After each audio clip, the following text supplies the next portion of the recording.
So when you're in GTA Online, you hit the first thing that's going to come across is how to create your character and what the look of your character is going to be. So you can spend some time with this because once you make your character, that's the character you're going to have forever.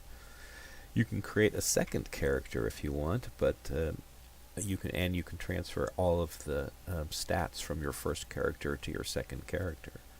And I believe you can delete a character. So anyway, you can go through this and you make up the character the way you like it.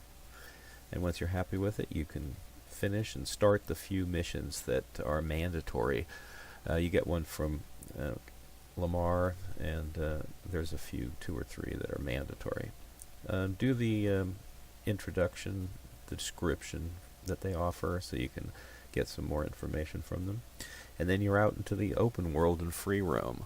Once you're out in the open world and free roam, it gets to be very interesting, as you're going to have to deal with other players that want to kill you, psychopaths that like to stalk you and kill you over and over. So you're going to have to learn how to deal with that. Otherwise, it can be done in a co-op manner where you're playing with other players to accomplish missions, or you can go player versus player.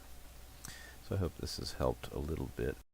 Okay, on the PC this is hitting escape, and then online, and then players, and it lists all the players that are in your session. You can leave the session and go to another session. You can click on the players and send them a friend invite, or you can ask them to be kicked from the server for hacking. And over here you can see what their kill-death ratio is, what each of their statistics are. Stamina, strength comes from punching other people out. Shooting skills are going to increase your reload time, I think, and your damage that you can do and whatnot. So it's helpful to have better shooting skills. So if you get into police shootouts, get your 3-star rating and just end up shooting a lot of police, not blowing them up with C4, sticky bombs, or grenades or anything like that. Just shooting, you'll increase this shooting score. Stealth, creeping around, flying. Okay, the next important thing you're going to want to do is you're going to want to make a character first off, but after you get past that and you do the first couple mandatory missions, you're going to want to get a car. Now you're going to get the opportunity to steal a car and have Simeon pay for all the upgrades. If you're careful and you go look around for cars, you can get what you want off the street, but you can't get any supercars. You won't be allowed to steal a high-end car and keep it for yourself. So you're going to go online here, as I showed. You're going to get your cell phone out and go to travel, and you can go to Benny's, and you're looking at the stats here. The top speed, acceleration, braking, and traction. So these are just a few cars that are available for purchase online. Now you're not going to be able to buy any car off the internet here. You're not going to be able to purchase a car unless you have a garage. So you're going to have to buy an apartment or a garage that'll hold cars.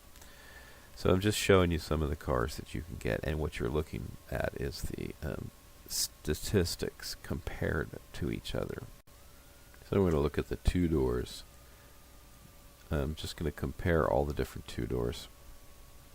So mostly what I'm looking for is speed, acceleration, and traction, because most of the time you're going to be rushing around to get someplace or trying to lose the cops. It's going to be in the city, and it's block-to-block acceleration. If you're on the freeway, top speed might be an issue, but it's not going to really be that big of a deal. And here we're going to see that motorcycles, even though they're extremely fast, when you look at the specifications, top speed and acceleration, it's not any better than the cars.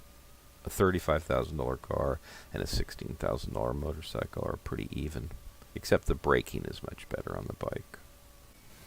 If you want an exotic car, you got to go to Legendary Sports, and here you can look at the supercars. And here's a $2.5 million car, the Tyrus. And you look at the acceleration and traction and top speed, and they're all better than the $30,000 car, but not that much. So now let's go to the gun store. The gun store looks like this in the regular game, but in the online, only the board to the right has any guns on it. So when you click E to purchase something, only the right selection is available. all these guns start to fill in as you do more missions and you advance. So the mini submachine gun is a must-buy because it's what you can use while driving. It pretty much is the same as the regular campaign. If you're going to be driving the car, you can use a sawed-off shot or a mini shotgun, or the sticky bombs, or the submachine gun, and you need a submachine gun. But the next thing you're going to want to do is get a main shooter, a shooting gun that you're comfortable with. If you're used to something in the main campaign, that's probably a good pick. I'm showing the stats so that you can see them and compare. But the main shooter that I like is the Special Carbine because it has a 100-round coil magazine. That's the one that I'm showing right here. 100-round coil magazine. It's a pretty good gun. So you can see I have the drum magazine and the scope. And these things only become available later as you get more experience points. I don't like the Combat PDW. It's got a built-in silencer and slow rate of fire, and it didn't seem like it did very well for me. The Bullpup is a pretty good weapon. You can get a 60-round magazine with it, and you can get a scope. And all the scope does is when you press the zoom wheel on your mouse, or whatever you use to zoom your scope in with, it about doubles the size of everything. Once the assault shotgun becomes available, it appears to be the shotgun of choice. Stay safe! I'm in passive mode here, so I can't bring any guns up, but the advantage to being in passive mode is nobody can come along and kill me while I'm just daydreaming. So this is the Combat PDW. You can tell it's pretty quiet, and nobody's calling the police. This is the Bullpup, and you can tell it's not Film that shit! This is the Special Carbine. This is a short shotgun. It's red. You have to be really close to do any damage here. You can't shoot it from a motorcycle. Here we're going to show the rocket launcher. It locks onto your target. When it turns red, it should go and get a kill with it. Of course, it doesn't always do that, as you'll see here. And when it's not locking to anything, you can get a target. But otherwise, you just have to eyeball down the tube and just guess where it's going to go. And just eyeball down the tube, guess where it's going to go, and pull the trigger. So now I'm going to show you how to play missions on your own or start jobs and host them. You go to Jobs, Play Job, and then Rockstar Created, and then Missions. And in here you'll find all the missions that are available to play. And you look at the right side over on the side where it says Players, and if it's 1 through anything, you can play it by yourself because you can play as 1. So you pick your mission, and then you click on it, and it says, do you want to do it? Yes, I want to do it. And then the next thing that comes up, it'll load, and then it says either it's available to play where somebody else is hosting it, or you can be the host. After the mission is over, you'll get a loading screen, and it'll go through the loading screen, and then it'll drop you into the world. In the world, any of your players that just finished the job with you can be ruthless enough to kill you, and then all of your money will drop out and they can collect it. And if you've won $10,000 or $15,000 or $100,000, they can just take it. So what you want to do is you want to go into passive mode immediately. Then bring up your phone and go down to the world down below there, click on it, go to Money and Services, go to Maze Bank, go to Your Account, Main Menu, Deposit, and you'll have the money from your mission that you just made in there. Put the maximum amount in your account, yes, and then after that, if somebody shoots you, they can't take any of your money. And your money will be available to purchase anything you want in game, so you don't need to carry the money around with you. Then you bring your phone up, and you can look for the jobs and go start another job or do something else. So there's a few stores on GTA 5 Online. You just look on the map and you can find them.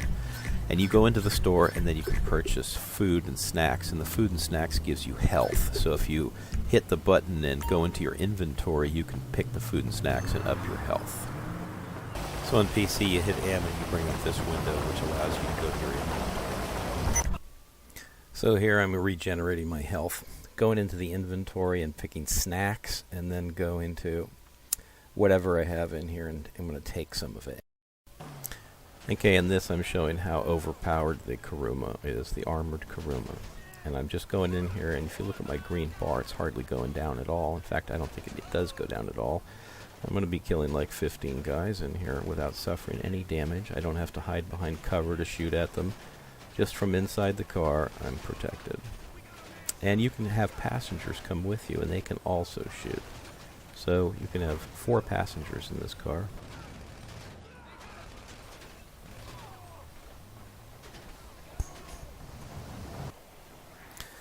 Okay, sometimes they'll spawn you in the middle of nowhere, and you don't know why. Why are you spawning up on Mount Chiliad, where it's going to take 5 minutes to go anywhere?